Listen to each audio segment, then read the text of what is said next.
목회자들이 직원과 인턴들을 상대로 실이 드러나게 되었는데요. 여기다 여기 이제 넘어가는 이 부분. 둥둥둥 오직 둥둥둥 예수. 여기 들었지? 이 둥둥둥 오직 둥둥둥 예수 이 부분을 잘 살려줘야 산다고. 그래, 그러니까 둥둥둥둥 오직 둥둥둥. 아니 둥둥둥둥이 아니라 이 세 번 둥둥둥 오직 둥둥둥. 그래, 이렇게 세 가는 거야. 번 둥둥둥둥 오직. 아니 그게 어떻게 세 번이야? 이 둥둥둥 못 살리면 이제 나중에 전도사님 이제 큰일 나. 이제 뭐 안 가고 뭐 하고 있냐? 아, 전사님 또 수련회 하면 오직 예수 아니겠습니까? 둥둥둥둥. 아니 둥둥둥이라고 둥둥둥. 수련회 때 이거 오직 예수 또 한다는 거야? 네. 뭔데 그러면 우리 뭐 힐송 버전이야 이번에? 해송 버전도 있어요. 이거 예수 전도단 거 아니에요? 뭐네 몰라? 아, 근데 전도사님 때 오직 예수 부르는 게 말이 안 되는데. 저 성벽을 넘어 이거. 어이가 힐송 영앤프리도 모르면서 오직 예수를 부르겠다고 하는 거야 이거? 전사님 자꾸 필송 하시는데 필송 좀 아세요? 사연팀 교회인가? 이런 어려운 질문 전사한테 물어보지 말아라. 진짜 전문가 우리 부회장한테 물어봐 이런 거. 전부터 지금까지 그리고 앞으로도 우리의 곁에서 계속 불려질 힐송 찬양. 여러분들은 힐송에 대해 얼마나 알고 계시나요? 힐송의 첫 시작은 1977년 브라이언 휴스턴 목사의 아버지가 교회를 개척하게 되면서 시작되죠. 이후 1978년 브라이언 휴스턴과 그의 부인인 바비 휴스턴 부부는 아버지의 사역을 돕기 위해 시드니로 이사하며 부목사로 섬기게 되었는데요. 당시 브라이언 휴스턴 목사가 리버풀이라는 도시 근교에서 첫 개척을 시작하였고 힐스라는 곳에서 학교의 강단을 빌려 성경을 기초한 대형교회를 통해 사람들의 생각을 변화시키며 삶의 모든 영역에서 영향을 주고 사람들을 훈련시켜 세상을 복음화하며 영향을 준다는 사명 아래의 목회를 시작하였다고 해요. 그러면서 차차 사역이 지역과 세계로 뻗어나가기 시작했는데요. 힐송처치는 점차 넓게 뻗어나가기 시작하며 2015년을 기준으로 주일마다 35번 이상의 예배가 열렸고 전 세계에 30개 이상의 힐송교회가 세워질 정도로 큰 부흥을 일으켰다고 합니다. 이렇게 미국에 큰 부흥을 일으킨 힐송은 이제 세계 각지에 영향을 미치기 시작했는데요. 힐송 컨퍼런스를 통해 미국뿐 아니라 힐송과 같은 뜨거운 부흥과 찬양을 원하는 세계 각지의 찬양 인도자들에게 힐송만이 가지고 있었던 사역을 나누기 시작했죠. 힐송 컨퍼런스가 한창 활발히 활동하던 시점에는 국내에서도 예배 인도자라면 한 번쯤은 가봐야 하는 그런 컨퍼런스였다고 하는데요. 무려 우리나라의 예배 인도자들이 직접 한국에서 호주까지 넘어가 컨퍼런스를 들을 정도로 힐송의 위력은 대단했다고 해요.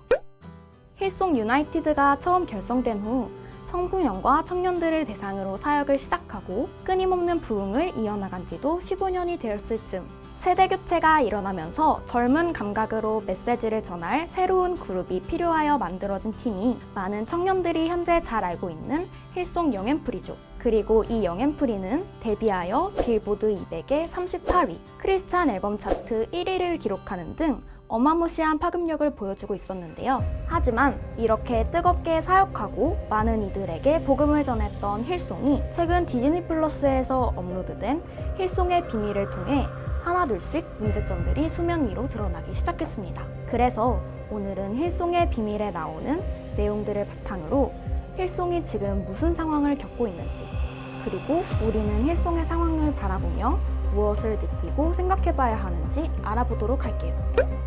현재 이슈가 되고 있는 힐송의 비밀에서 언급된 두 가지의 이슈 포인트는 노동 착취, 성적 논란이라고 하는데요. 가장 먼저 계속해서 성장해오던 힐송교회의 문제점이 드러났던 시초인 칼렌츠 목사에 대해 자세히 알아볼까요? 칼렌츠 목사는 브라이언 휴스턴이 힙하고 세련된 뉴욕에 교회를 세우기 위해 광야에서의 교회라는 타이틀을 가지고 어빙프라자라는 나이트클럽에서 교회를 개척하였을 때 등장하는 인물입니다. 앞서 말씀드렸듯 힙하고 세련된 것을 좋아하는 뉴요커들에게 복음을 전하기 위해서는 그에 적합한 사역자가 필요했던 것이죠. 그래서 브라이언 휴스턴 목사는 칼렌츠 목사에게 광야에서의 교회의 담임을 맡게 하였고 이때 칼은 슈퍼스타 목사가 되기 시작합니다. 얼마나 슈퍼스타 목사였는지 상상이 안 가신다고요? 여러분, 저스틴 비버 아시죠? 바로 이 저스틴 비버에게 세례를 주고 저스틴 비버의 정신적 지주가 되었던 목사가 바로 칼렌츠 목사입니다. 그리고 그 당시 사역자들이 전부 TV를 통해 전도를 할 때 인스타그램을 개설해 복음을 전하기 시작하며 수많은 셀럽들 그리고 운동선수들과 어울리기 시작하죠. 유명한 셀럽들이 존경하는 목사. 여러분은 그런 목사를 보며 어떤 생각이 드실 것 같나요? 뉴요커들에겐 정확히 이 포인트가 통했습니다. 그러면서 점차 칼의 우상화는 문화적 우상화로 번지기 시작하였는데요. 힐송교회에서 점차 말도 안 되는 규모의 성도들이 모이기 시작하면서 헌금을 비롯한 여러 방법으로 물질적인 풍요를 누리기 시작했을 때부터였죠. 복음의 메시지가 아닌 교회의 성장이 주된 목표가 된 힐송의 모습을 볼 수 있던 시작이었습니다. 여기서 나오는 첫 번째 문제점, 노동처치인데요. 광야에서의 교회를 세웠던 힐송은 나이트클럽에서 예배를 드리기 위해서 밤새 손님들이 마시고 간 맥주가 끈적해진 바닥을 청소해야 했고 그들이 남기고 간 토사물을 깨끗하게 지워내야 했습니다. 이후에 교회가 성장하면서 더 많은 자원봉사자들이 필요했고 이를 인지한 칼은 설교 내용 중 봉사에 대한 강요를 언급하기 시작했죠. 실제로 성도들에게 교회의 충성을 강요해 교회 봉사로 정규직 취업을 못하거나 월세를 내지 못하게 되는 성도들도 생겨나기 시작했다고 해요. 교회의 규모는 점점 커가면서 성도들의 헌금과 힐송이 진행하고 있는 여러 가지 사업을 통해 생겨나는 물질적인 수입들은 어떻게 처리되었을까요? 예상대로 회계는 매우 불투명했습니다. 더불어 비과세의 특권도 누리며 성공된 하나의 브랜드가 되어가던 힐송. 하지만 여전히 교회의 운영은 전혀 합당한 폐해를 받지 못한 채 생활하는 자원봉사자들을 통해 이루어졌죠. 봉사 강요 이외에도 헌금에 따라 교인들의 등급을 나누는 모습도 보이기 시작했는데요. 일정 이상의 헌금을 하면 왕국의 건설자가 되어 브라이언과 커피를 마실 수 있는 기회가 생겼다고 합니다. 즉, 브라이언과 커피를 마시며 이야기를 나누기 위해서는 반드시 일정 금액 이상의 헌금을 내야 했으며 헌금에 따라 성도들 내부에 지위가 생겨나기 시작한 것이죠.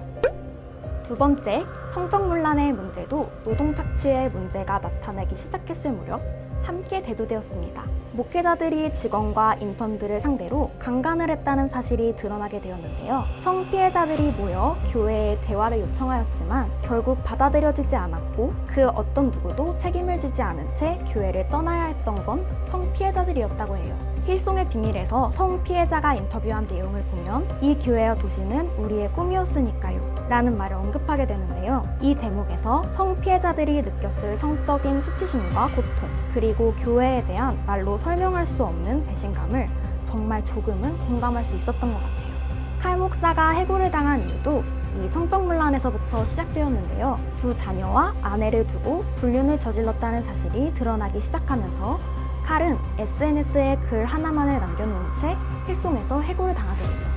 칼의 해고로 인해 난잡한 성생활과 더불어 모순적인 삶에 대한 문제점들이 드러났는데요. 인종차별의 문제에 대해 진보적인 반응의 인터뷰를 했지만 실제로는 흑인 교인들에게 차별을 하고 심지어 경찰을 대동해 교인을 쫓아내는 사건들도 있었다고 해요. 또 순결을 강요하고 혼전 성관계를 금지시했던 칼은 불륜을 저질렀죠. 이렇게 칼의 문제가 수면 위로 떠오르며 힐송교회의 감사가 시작되었는데요.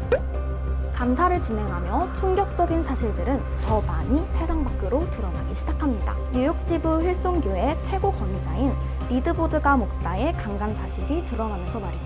몇 달 후 리드보드가 또한 사임을 했지만 칼과는 다르게 별다른 논란에 대한 언급은 없이 건강상의 이유라는 영상편지와 함께 사임을 하게 됩니다. 이후에는 브라이언 또한 힐송을 섬겨준 리드보드가 목사에 대한 감사 영상을 남기며 아무 일도 없었다는 듯이 리드보드가 목사의 사임이 진행되었죠. 이 같은 사건들을 바라보며 힐송교회의 문제는 단순히 칼과 리드보드가의 문제가 아닌 힐송의 근본적인 문제들로 보아야 한다는 목소리들이 들리기 시작했습니다. 교회는 세상에 어떠한 역할을 해야 하는 걸까요? 힐송의 비밀에 대해 들은 여러분의 생각은 어떠신가요? 여러분이 꿈꾸는 교회, 여러분이 생각하시는 교회는 어떠한 의미인가요? 오늘의 영상은 무조건적으로 힐송교회를 비판하고자 시작했던 것이 아닙니다. 오늘 영상을 통해 저와 여러분들이 초점을 두어야 하는 Y는 이렇게 복잡하고 어지러운 세상 속에서 교회는 어떠한 역할을 해야 하고 움직일 수 있는지를 고민해보며 오늘의 영상을 마치도록 하겠습니다.